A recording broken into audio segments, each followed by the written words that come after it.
Now where it says appropriately told to the seniors at the right time, now this means that you don't randomly go up to a senior or a consultant and in the middle of the surgery shout out, "I killed him." You get what I'm trying to say? Something like that would be totally inappropriate and expect to probably just get sent home on the same day. Now the last and final doctor-patient relationship spookiness is a smell of alcohol and intoxicants can be a cause for concern and should always be investigated. Now the reason of my choice for the word investigated could be for the basis that someone may have spilt alcohol on their clothes, on their gown. It could be the case that they just don't know that it smells like that and that they haven't been drinking and they're sober.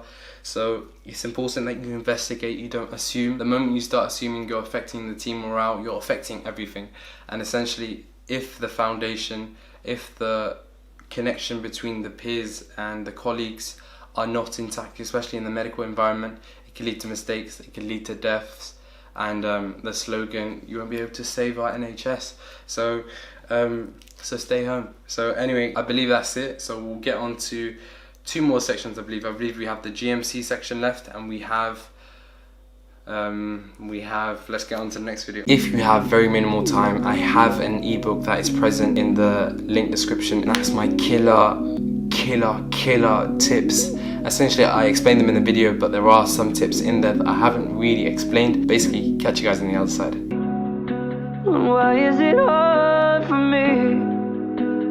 Why is it